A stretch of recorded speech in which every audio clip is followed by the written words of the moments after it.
अस्सलाम वालेकुम dear students. आज के लेक्चर में हम बात करेंगे about proportional counter. Students, electronic detectors को हम डिस्कस कर रहे हैं। लास्ट लेक्चर में हमने आयोनाइजेशन चैम्बर की बात की थी। आज हम देखेंगे कि प्रोपोर्शनल काउंटर क्या होता है। ठीक है, तो सबसे पहले हम इसका देखेंगे इंट्रोडक्शन, फिर इसका प्रिंसिपल देखेंगे, इसकी कंस्ट्रक्शन, डायग्राम एंड वर्किंग, सब कुछ डिस्कस करेंगे। तो शुरू करते हैं इसके इंट्रोडक्शन के साथ। The proportional counter is a gaseous ionisation detector. ठीक है, प्रोपोर्शनल काउंटर हमारे पास एक गैसियस आयोनाइजेशन डिटेक्टर होता है। बेसिकली इसको इस्तेमाल किस मकसद के लिए करते हैं? Use to measure particles of ionising radiation. किसी भी आयोनाइजिंग रेडिएशन के पार्टिकल्स को मैयर करने के लिए हम इसको इस्तेमाल करते हैं। The key feature is its ability to measure the energy incident radiation by producing a detector output that is proportional to the radiation energy. ठीक है, इसमें जो की फीचर है वो क्या है? ठीक है, इसकी मैयर करने की वो एबिलिटी है, किसको मैयर करने की? किसी भी इंसिडेंट रेडिएशन की एनर्जी को।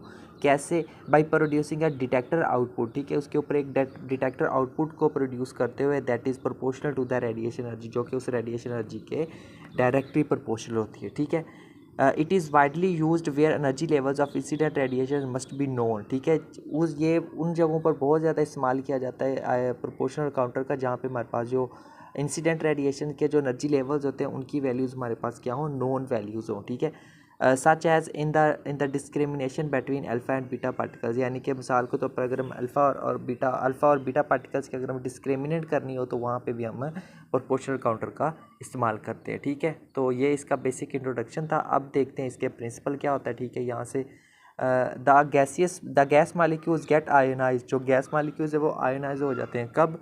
When the energetic charge particles propagates through gas. जब एनर्जेटिक चार्ज पार्टिकल्स है उस गैस के थ्रू प्रोपिगेट करते हैं। ठीक है, तो ये इसका छोटा सा प्रिंसिपल था।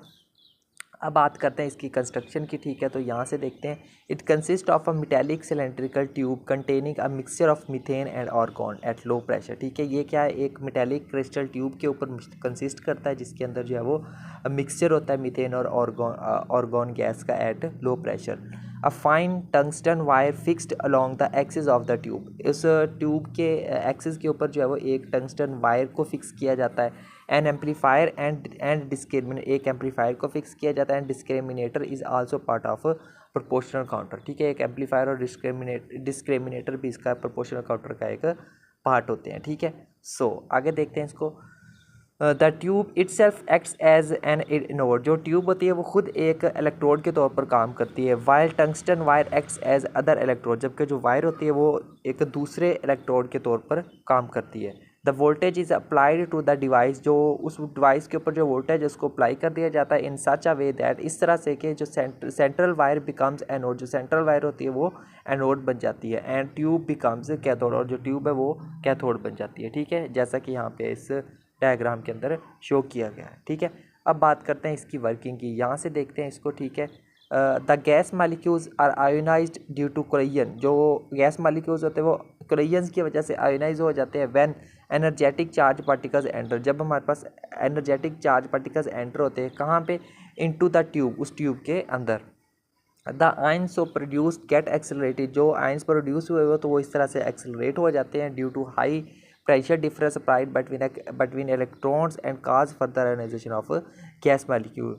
अब वो जो प्रोड्यूस्ड आइंस है वो एक्सेलरेट हो जाते हैं, किस वजह से? हाई पोटेंशियल डिफरेंस की वजह से, जिसको इलेक्ट्रोड्स के दरमियान अप्लाई किया गया था।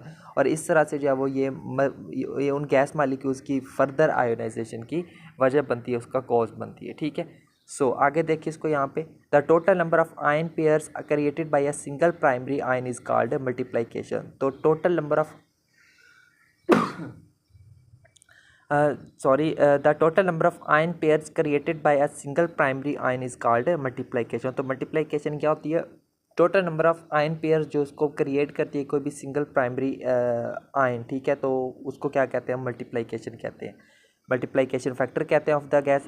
It is different for different gases. ये डिफरेंट गैसेज के लिए डिफरेंट होता है। ठीक है, आगे देखिए, ये हमारे पास एक इसका एक रीजन है। ठीक है, तो उसको देख रहे हैं। The range of voltage with in which the counting rate remains constant is called पैच्यू रीजन। ठीक है, वो किसी भी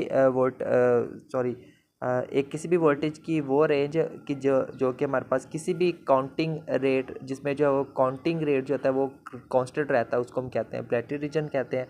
the efficiency of proportional counter is maximum in plateau region. तो प्लेटरी रीजन के अंदर इसकी जो एफिशिएंसी होती है प्रोपोर्शनल काउंटर की वो हमारे पास मैक्सिमम रहती है। ठीक है, बात करते हैं इसके कुछ एडवांटेजेस की। This detector is useful and suitable for the detection and energy measurement of low energy. ठीक है, सबसे पहली बात इस डिटेक्टर को जो है वो ये यूज़फुल है और सूटेबल भी है किसी भी लो एनर्जी की एनर्जी मेजरमेंट के लिए और उसकी डिटेक्शन के लिए। Radiation in the range between, ठीक है, तो ये उसकी रेडिएशन की रेंज भी बताई हुई है। It is use for analysis of X rays and low energy gamma rays. ठीक है, इसको एक्स रेज के एनालिसिस के लिए भी यूज़ किया जाता है, लो एनर्जी गैमा रेज के एनालिसिस के लिए भी इस्तेमाल किया जाता है। ठीक है, सो नेक्स्ट है, it is use for discriminating the different radiation of various ionising power and energy. ठीक है, तो इसको जो है वो हम यानी कि डिफरेंट रेडिएशंस को अगर हम डिस्क्रिमिनेट करना हो तो उसके लिए भी हम इस्तेमाल करते हैं। ठीक है, तो लास्ट पे जो है वो इसकी जो है वो कुछ एप्लीकेशंस को देख लेते हैं। The proportional counter has many applications की बहुत सारी एप्लीकेशंस होती हैं, जैसे स्पेक्ट्रोस्कोपी में इस्तेमाल होता है, फोटोन डिटेक्शन में भी इस्तेमाल होता है और रेडियो एक्टिव कंटामिनेशन डिटेक्शन में भी ये इस्तेमाल होता है। ठीक है, तो ये थी इसके कुछ एप्लीकेशंस और एडवांटेजेस।